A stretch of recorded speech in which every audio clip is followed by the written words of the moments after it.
Russia কিংবা চাইনা তাদেরও স্বার্থ আছে, আবার প্রতিবেশী দেশ হিসাবে আমাদের ভারত, তাদের বড় একটা স্বার্থ এই দেশকে রয়েছে।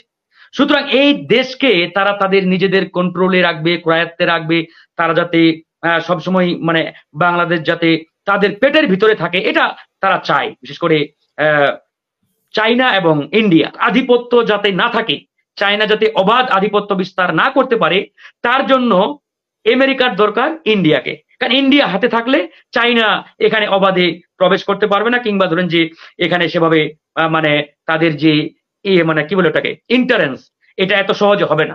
ইন্ডিয়া যেটাই চাই সেটাই পায়, এক প্রকারের মেঘনা চাইতে বৃষ্টির মতো। মানে ইন্ডিয়া যদি শুধু মনোবাসনা ব্যক্ত করে যে আমরা এটা চাই, বাংলাদেশ সরকার তার আগে দিয়ে আসে।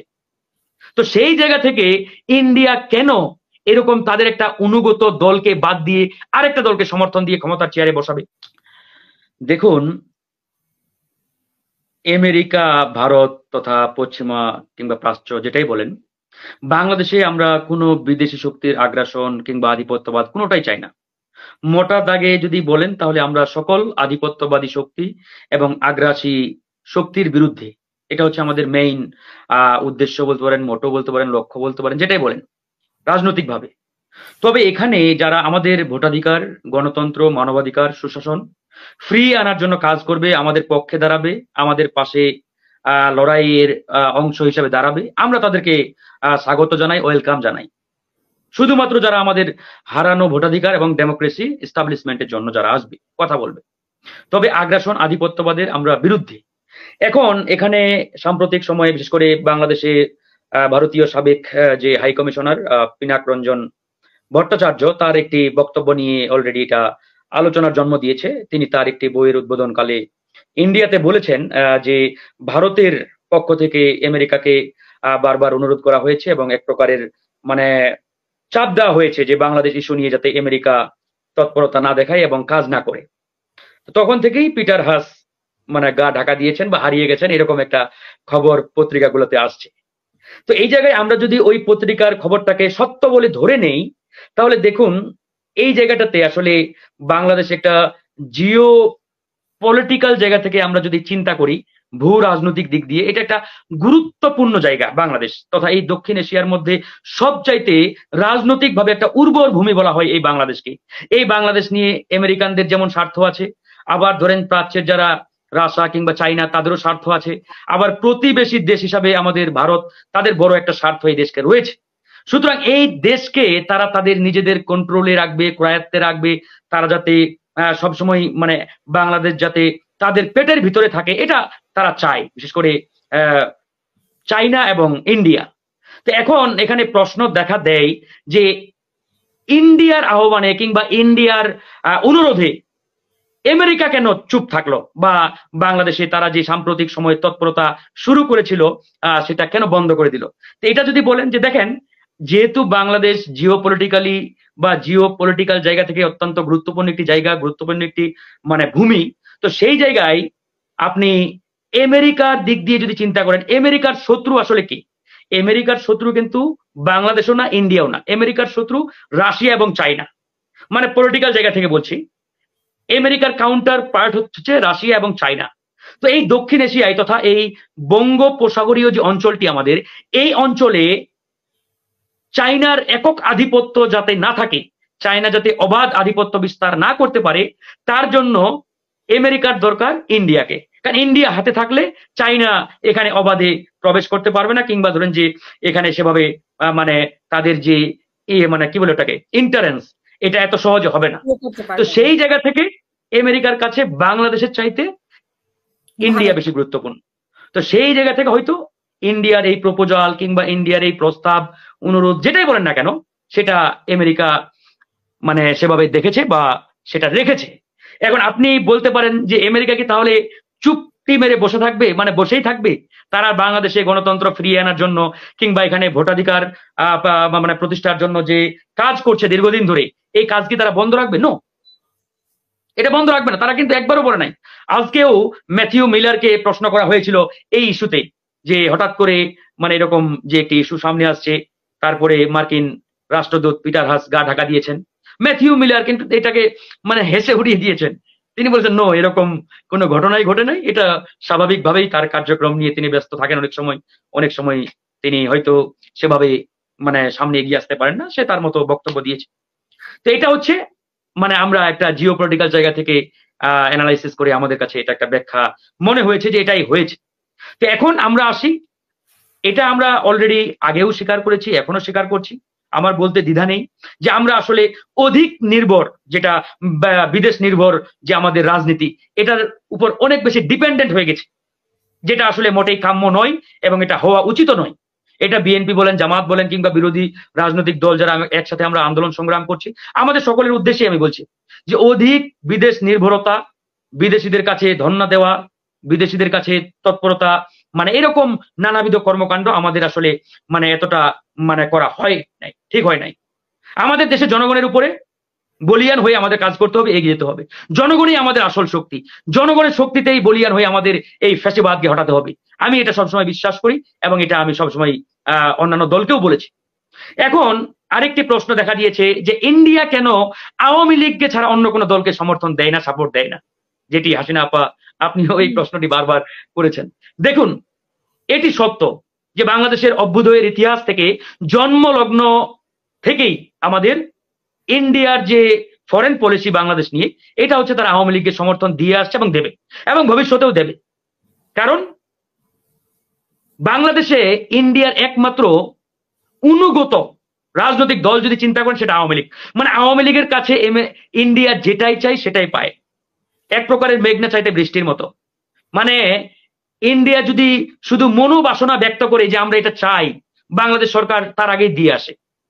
তো সেই জায়গা থেকে ইন্ডিয়া কেন এরকম তাদের একটা অনুগত দলকে বাদ দিয়ে আরেকটা দলকে সমর্থন দিয়ে ক্ষমতার চেয়ারে বসাবে? এখন আপনারা যদি প্রশ্ন করেন যে ভাই বিএনপিও তো ক্ষমতায় আসছে বেশ কয়েকবার, জাতীয় পার্টি আসছে, তাহলে ইন্ডিয়া যদি আওয়ামী লীগের বাইরে কাউকে নাই চাই, তাহলে এই দলগুলো কিভাবে ক্ষমতায় আসলো? দেখুন, এই দলগুলো সত্যিকার অর্থে, বিশেষ করে আমি বিএনপির কথাই বলবো, বিএনপি জিয়াউর রহমানের প্রতিষ্ঠিত রাজনৈতিক দল, বিএনপি যতবারই ক্ষমতায় আসছে তারা সত্যিকার অর্থে জনগণের শক্তির উপরে ভর করে ক্ষমতায় আসছে।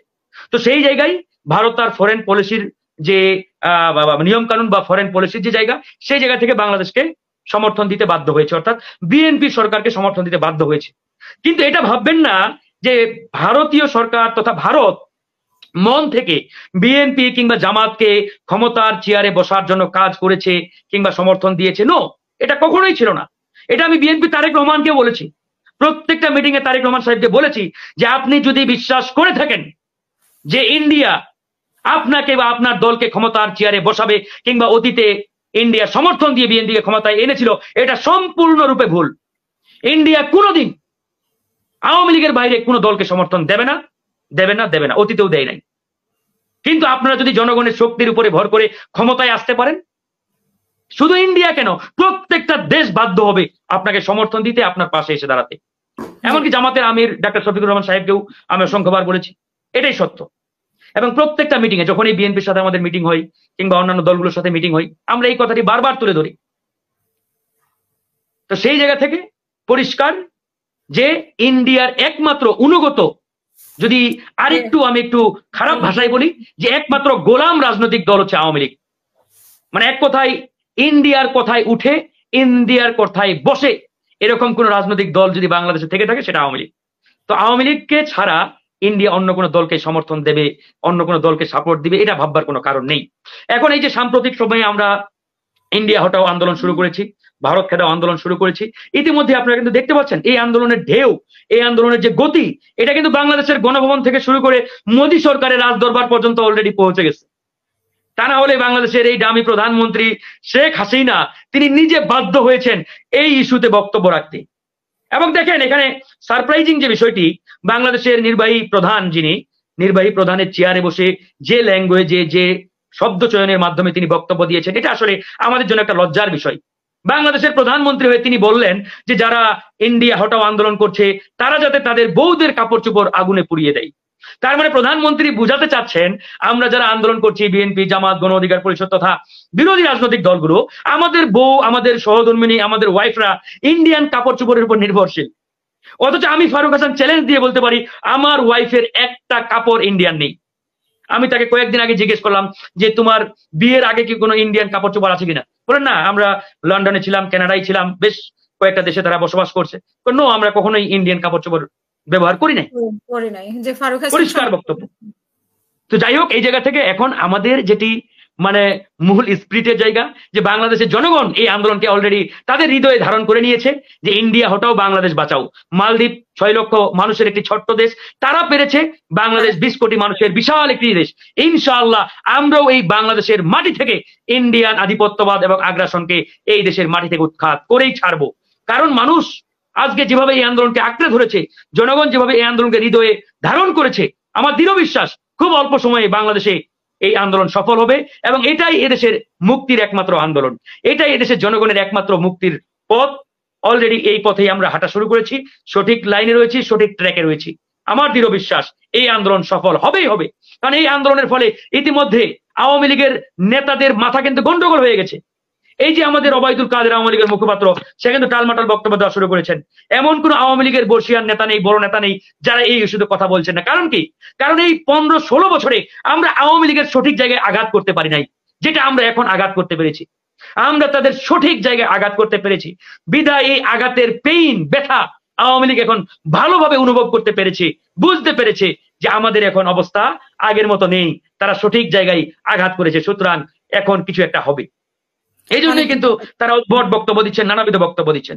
আমি জনগণের প্রতি একটাই আহ্বান জানাবো, যতই বাধা আসুক, হামলা আসুক, মামলা আসুক, এই ভারত খেদাও আন্দোলনকে সফল করতেই হবে।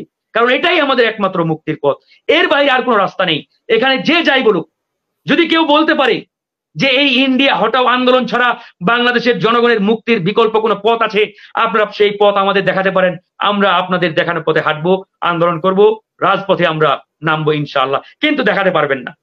আমি চ্যালেঞ্জ দিয়ে বলছি যে ইন্ডিয়া হটাও ছাড়া অন্য কোনো পথ আমাদের সামনে খোলা নেই, যে বাংলাদেশের জনগণ যেই পথে, যেই রাস্তায় মুক্ত হবে কিংবা মুক্তি পাবে। ধন্যবাদ।